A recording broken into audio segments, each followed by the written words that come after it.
അസ്സലാമു അലൈക്കും. പരിശുദ്ധ റമദാൻ ഷരീഫിന്റെ 25ാമത്തെ പ്രഭാതത്തിലാണ് നാം ഉള്ളത്. അള്ളാഹു നമ്മെ എല്ലാവരെയും അനുഗ്രഹിക്കുമാറാകട്ടെ. ഒരു രാത്രി ലൈലത്തുൽ ഖദർ ആണെങ്കിൽ അതിന്റെ പ്രഭാതത്തിൽ സൂര്യൻ ഉദിച്ചു വരുമ്പോൾ സൂര്യന് രശ്മികൾ ഉണ്ടാവുകയില്ല. ഇന്നലെ 25ാം രാവ് ലൈലത്തുൽ ഖദർ ആയിരുന്നുവെങ്കിൽ ഇന്നത്തെ പ്രഭാത സമയത്ത് സൂര്യൻ ഉദിച്ചു വരുമ്പോൾ രശ്മി ഉണ്ടാവുകയില്ല. ഒരു സൂര്യനൊരു മങ്ങലുണ്ടാവും.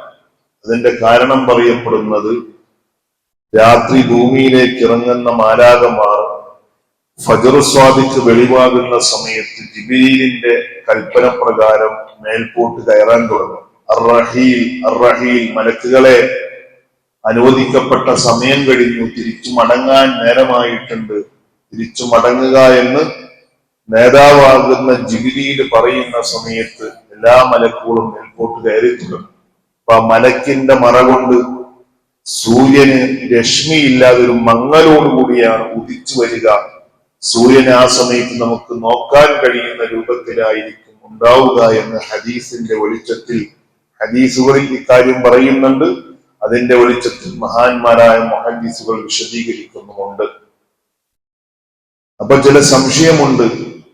പ്രഭാതത്തിൽ സൂര്യൻ ഇങ്ങനെ മങ്ങലോടെ വരുന്നത് അറിഞ്ഞതുകൊണ്ട് എന്ത് നേട്ടം? ലൈലത്തുൽ ഖദർ രാത്രി കഴിഞ്ഞു പോയില്ലേ? അപ്പൊ പ്രഭാതത്തിലെ ഈ ലക്ഷണം കൊണ്ട് രാത്രി ലൈലത്തുൽ ഖദർ അറിഞ്ഞുകൊണ്ട് എന്ത് കാര്യം? അപ്പൊ മഹാന്മാര് പറയുന്നു, ആ രാത്രിക്കുള്ള മഹത്വം തന്നെ തുടർന്നുള്ള പകലിനുമുണ്ട്. അപ്പൊ ഇന്നലെ 25ാം രാത്രി ലൈലത്തുൽ ഖദർ ആയിരുന്നുവെങ്കിൽ ഇന്ന് ഈ 25ാമത്തെ പകലിലെ നോമ്പും ആ പരിശുദ്ധമായ ലൈലത്തുൽ ഖദറിന്റെ മഹത്വമുള്ള നോമ്പാണ്, മഹത്വമുള്ള പകലാണ്. അള്ളാഹു നമുക്ക് ആ രാവും പകലും ധന്യമാക്കിയവരിൽ, ഉപയോഗപ്പെടുത്തിയവരിൽ നമ്മെ എല്ലാവരെയും അള്ളാഹു ഉൾപ്പെടുത്തി തരുമാറാകട്ടെ. മഹദിയായ ആയിഷ ബീവി റളിയല്ലാഹു അൻഹ മുത്തുനബിയോട് ചോദിക്കുന്ന ഒരു ചോദ്യമുണ്ട്. നബിയെ, ലൗ വാഫഖ്തു ലൈലത്തുൽ ഖദ്രി ഫമാദാ അഖൂലു ഫീഹാ, വല്ല രാത്രിയും ലൈലത്തുൽ ഖദറാണെന്ന് എനിക്ക് ബോധ്യമായി കഴിഞ്ഞാൽ ഞാൻ കൂടുതലായി എന്താണ് പറയേണ്ടത് നബിയെ എന്ന് ചോദിച്ചപ്പോൾ മുത്തുനബി പറഞ്ഞു, ഖൂലി ആയിഷ, നീ പറയണം, അല്ലാഹുമ്മ ഇന്നക അഫുവ്വുൻ തുഹിബ്ബുൽ അഫ്വ ഫഅഫു അന്നി. അല്ലാഹുമ്മ, അല്ലാഹുവേ, ഇന്നക അഫുവ്വുൻ, നീ മാപ്പ് ചെയ്യുന്നവനാണ്, നീ മാപ്പ് ചെയ്യുന്നവനാണ്. തുഹിബ്ബുൽ അഫ്വ, മാപ്പിനെ നീ ഇഷ്ടം വെക്കുന്നവനുമാണ്. ഫഅഫു അന്നി, അതുകൊണ്ട് എന്നെ തൊട്ട് നീ അഫു ചെയ്യണേ, മാപ്പ് ചെയ്യണേ എന്നത് നീ ധാരാളമായി ലൈലത്തുൽ ഖദറിന്റെ രാപ്പകലുകളിൽ പറയണേ ആയിഷ എന്ന് സയ്യിദുനാ മുഹമ്മദ് റസൂലുള്ളാഹി. ഈ ദിക്ർ ധാരാളമായി നാം പറയേണ്ടവരാണ്. യഥാർത്ഥത്തിൽ ഇതിന്റെ ആശയം നാം ശരിക്കും മനസ്സിലാക്കണം. കഴിഞ്ഞ പത്ത് എന്തായിരുന്നു? കഴിഞ്ഞ പത്ത് രണ്ടാമത്തെ പത്താണ്, റമളാന്റെ രണ്ടാമത്തെ പത്ത് എന്താ? മഗ്ഫിറത്തിന്റെ, പാപമോചനത്തിന്റെ പത്താണ്. മൂന്നാമത്തെ പത്തിലാണല്ലോ ലൈലത്തുൽ ഖദറിനെ കൂടുതലായി പ്രതീക്ഷിക്കപ്പെടുന്നതും ഈ ദിക്ർ അല്ലാഹുമ്മ ഇന്നക അഫുവ്വുൻ എന്ന ദിക്ർ കടന്നു വരുന്നത് മൂന്നാമത്തെ പത്തിലാണ്. മാപ്പ് ചെയ്യുക, മഗ്ഫിറത്ത്, അതാണ് രണ്ടാമത്തെ പത്ത്. ആ മഗ്ഫിറത്ത് കഴിഞ്ഞിട്ട് പിന്നെയാണ് അഫ്വ് വരുന്നത്. അഫ്വ് എന്ന് പറഞ്ഞാലും മഗ്ഫിറത്ത് എന്ന് പറഞ്ഞാൽ രണ്ടും പാപമോചനം എന്ന് തന്നെയാണ് അർത്ഥം. രണ്ടും എന്താണ്? പാപമോചന. അതേ സമയത്ത് മഗ്ഫിറത്തിനേക്കാളും വിശാലമാണ് അഫ്വ്. മഗ്ഫിറത്തിനേക്കാളും വിശാലമാണ് അഫ്വ് എന്ന് പറഞ്ഞാൽ, ഒരു ചുരുക്കി പറഞ്ഞാൽ, മഗ്ഫിറത്ത് എന്ന് പറഞ്ഞാൽ പാപത്തിന്റെ, പാപമോചനം എന്ന് പറഞ്ഞാൽ പാപത്തിന്റെ ശിക്ഷയിൽ നിന്നുള്ള മോചനം. അഥവാ നമ്മളൊരു തെറ്റ് ചെയ്തിട്ടുണ്ടെങ്കിൽ ആ തെറ്റിന് അള്ളാഹു ശിക്ഷിക്കൂല, ശിക്ഷയിൽ നിന്ന് അള്ളാഹു മോചനം തരും. അതേ സമയത്ത് നാം ചെയ്ത തെറ്റ് നമ്മുടെ ഏടിലുണ്ടാവും, നമ്മുടെ നന്മതിന്മകൾ രേഖപ്പെടുത്തിയ ഏടിൽ നാം ചെയ്ത തെറ്റുണ്ടാവും, ശിക്ഷയോ ഉണ്ടാവൂല. അതാണ് മഗ്ഫിറത്ത്. ഇത് വലിയ ഗൗരവമുള്ള വിഷയമാണ്. ശിക്ഷയിൽ നിന്ന് രക്ഷപ്പെട്ടു എന്നുകൊണ്ട് നാം സലാമത്താവില്ല. കാരണം ഈ ഏട് അള്ളാഹു നമ്മോട് വായിക്കാൻ പറയും. മഹ്ശറിൽ ഇഖ്റ കിതാബക നിന്റെ ഏട് നീ വായിക്കടോ, നീ ചെയ്തതൊക്കെ വായിക്കടോ എന്ന് പറയുന്ന സമയത്ത് നാം ഈ ചെയ്ത തെറ്റ് വായിക്കേണ്ടി വരും. ആരുടെ മുമ്പിൽ? നമ്മുടെ പ്രിയപ്പെട്ട മാതാപിതാക്കളുടെ മുമ്പിൽ, നമ്മുടെ ഗുരുവര്യന്മാരുടെ മുമ്പിൽ, നമ്മെ നല്ലവരായി കണ്ട നമ്മുടെ കൂട്ടുകാരുടെയും കുടുംബക്കാരുടെയും നാട്ടുകാരുടെയും സ്നേഹബന്ധത്തിന്റെയും ഒക്കെ മധ്യത്തിലായിരുന്ന നാം ഈ കിതാബ് പരസ്യമായി വായിക്കണം.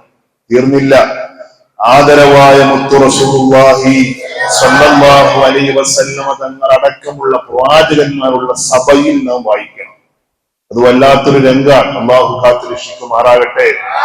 അപ്പൊ ആ തെറ്റിന് ശിക്ഷയില്ല. ഒരു കള്ളു കുടിച്ചുപോയി, അതിന് ശിക്ഷയില്ല. അതേ സമയത്ത് ഞാൻ ഇന്ന ദിവസം രാത്രി കള്ളു കുടിച്ചു എന്നത് നമ്മെ കുറിച്ച് നല്ലത് വിചാരിച്ചിരുന്ന കൂട്ടത്തിന്റെ മധ്യത്തിൽ വെച്ച് നാം വായിക്കണം. അത് വല്ലാത്തൊരു രംഗാണ്. അള്ളാഹു കാക്കട്ടെ.